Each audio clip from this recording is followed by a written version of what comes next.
about what he's going to do to fix this country.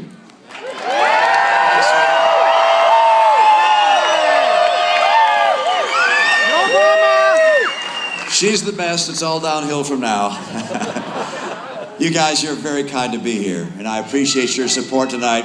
And I'm so honored to have Governor Kralicki introduce me here. He's a great lieutenant governor and has been with me for years. And this time we're going to win, Brian. And I'm honored to have Ann here. It's so kind for Travis Brady to open up his warehouse here to bring us all in. There are not a lot of places we could be indoors and have a group like this, other than having to pay a fortune for it. And he was willing to open it up, and I want to thank him and his family for welcoming us here.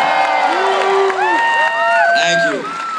You know, it was 3 years ago tomorrow that President Obama was on the Today Show. And he was asked by the interviewer about his plans, and he said this. He said, look, if I can't turn this economy around in 3 years, I'll be looking at a one-term proposition. And we're here to collect. Yeah! We're taking it back. 3 years later, we've seen 35 straight months with unemployment above 8%. We've seen record numbers of foreclosures. I don't have to tell you that. And as I've gone across the country, I've seen people whose lives have been changed by the Obama economy. I was in New Hampshire and I met a barber in his 70s. And I said, when are you thinking of retiring? He said, I can't retire. He'd planned on retiring, but his investments had lost their value and he continues to work. I see retired couples all over the country who are looking forward to retiring, but now are taking minimum wage jobs to make ends meet. I've seen young people planning on going to college, but now don't know if they can afford it. And the most common question I get from college kids today is, will I have a job when I get out of college? It breaks your heart to see men and women come home from Afghanistan and those that came back from Iraq to come back and find they can't find a job. You have middle-income families that wonder, with the decline in their buying power, can they possibly put food on the table at the end of the week? This has been a very difficult time. And this president has failed the American people. He was giving his State of the Union address just about a week ago and talked about how well things are going. I'm afraid he's detached from reality. I don't think he knows what's really going on in America. He was at Disney World a couple of weeks before that. I think he's still in Fantasyland.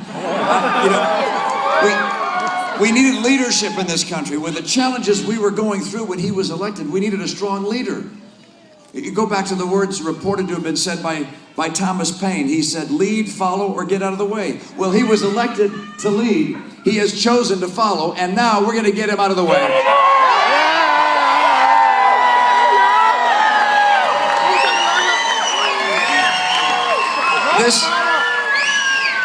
This election is about more than just Barack Obama, of course. In my view, this is an election about the soul of America. We're going to decide what the course is for America. And I mean this in a very dramatic way. This is not, there are a lot of elections where you think, well, are we going to go the way the Democrats would go? Are we going to go the way the Republicans would go? This is different. This is something about the very character of what America will be. If we stay on the course we're on, I believe America will be a nation not too far in the future that we will hardly recognize. I want to dramatically and fundamentally change the course that America is on and restore the values that have made us the greatest nation in the history of the earth.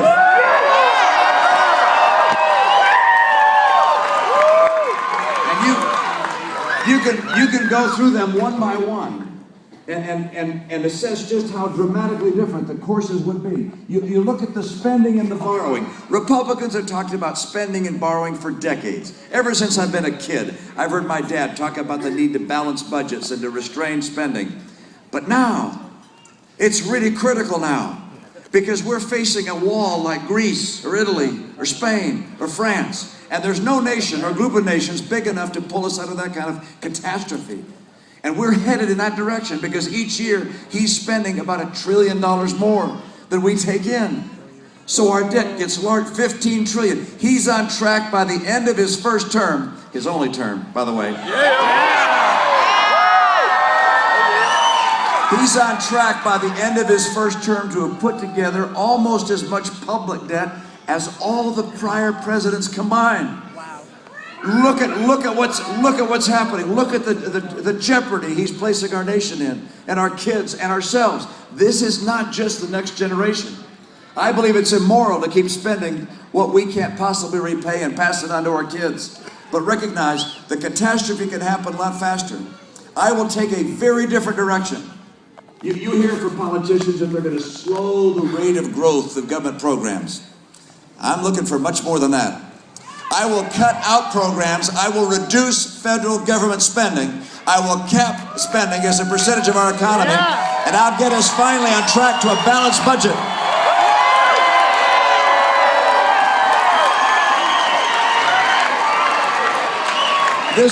This is a president.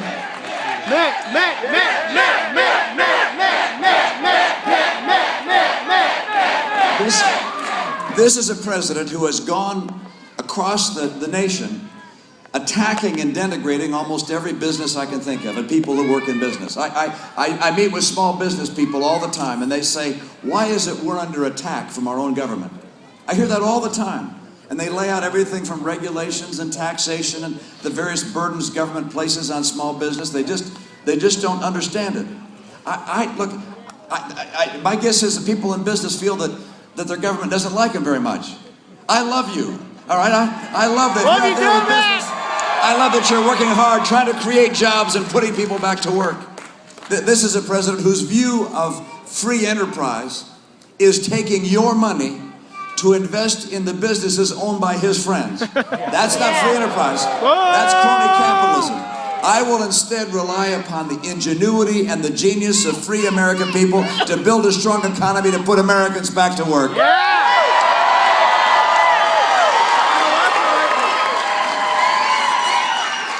This is a president who believes that Europe got it right when it came to health care. His first effort was to try and have a single payer system. When he couldn't get that, he said, well, then we'll have a government option. And we couldn't get that. He decided to put in place Obamacare. But they're all headed in the same direction, a government-managed healthcare system that takes away from you and from your provider, your doctor, the ability to make decisions you care about. That's the wrong course. If I'm president, I will repeal Obamacare and return healthcare to the public citizens of America.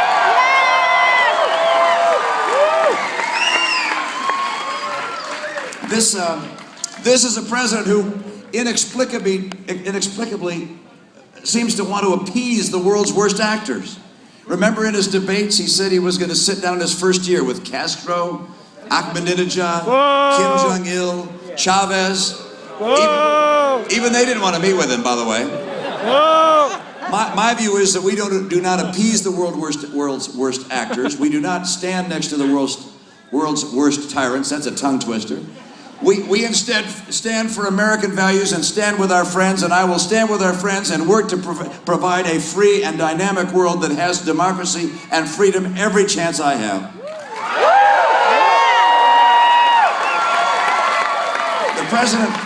The president announced just last week, I will, don't worry. Said last week he's going to cut military spending by about $500 billion over this decade.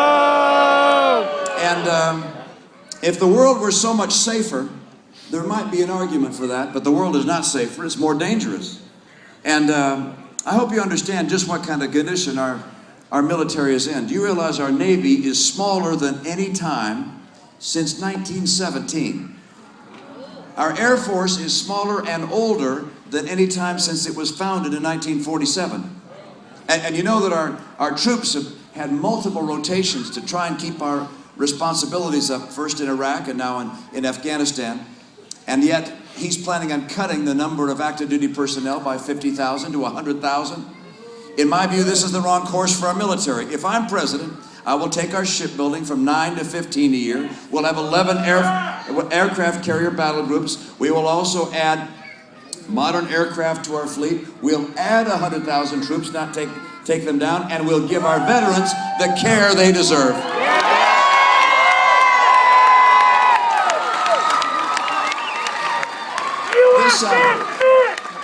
The president's mistakes, some of them are calculated based on a philosophy that's hard to understand.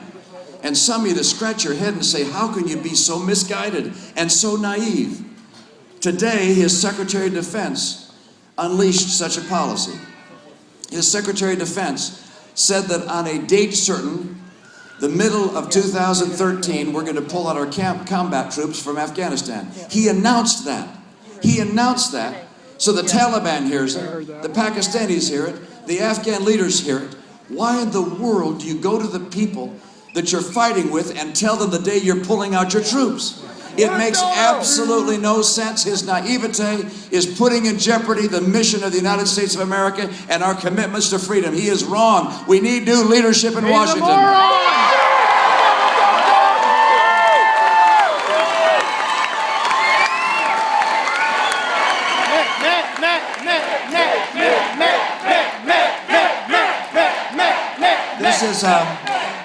This is a critical time for us. Are we going to remain the economic power of the world based upon values that are enduring? Are we going to have the strongest military in the world, so strong that no one would ever think of challenging it? I will do those things, and it's not going to be easy. It's going to require dramatic, fundamental, bold change in Washington. We're going to have to scale back the size of the federal government. We're going to have to get rid of programs that in some cases, we like. If you're looking for someone who will promise you cradle-to-grave benefits from the government, who will promise you bigger and bigger benefits that we can't afford, then that's not me. You already have that president. I'm going to make sure that what we promise is that we will balance our budget, we'll rebuild our economy to make it the strongest in the world, we'll have a military that can protect our rights, and we will be proud that we have continued to be the shining city on a hill, lighting freedom for the people of the entire planet.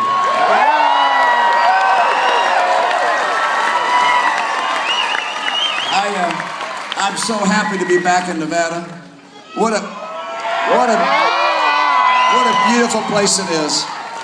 I love being here. As we flew across the desert, the landscape is just breathtaking. And of course you go from the desert into the mountains of Tahoe, and you see what are all the lakes up there? Oh, I guess Lake Tahoe up there. You get half the lake. California gets half the lake. It's just such a wonderful state with such extraordinary people.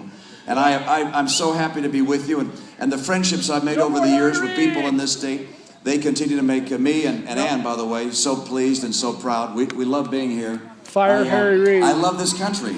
I have to tell you, I love America.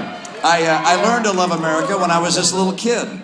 See, I was raised in Detroit, Michigan, and my mom and dad wanted me to get to see America, so they put us in their car and drove us across the country. We were down in Florida at Cypress Gardens. We came west and saw the Grand Canyon and the mountains and ultimately the sequoias and the oceans. And I fell in love with America. That car, by the way, was a Rambler. Amazing, it made it the whole trip. So I love the country, the land at that point. And then as time went on, I got to know more about the country by virtue of the people I've met. And the chance to make friends across this country. What a privilege it is to do what I'm doing. I never imagined. Can you imagine? I never imagined this would happen, that I'd be running for president of the United States. And yet, this privilege has let me meet people across America and form friendships that I will never forget. And so I love America for so many reasons. I love the hymns of America. I love, one of my favorites is America the Beautiful. Beautiful for spacious skies, for amber waves of grain, for purple mountains' majesty above the fruited plain. I love the songs of America.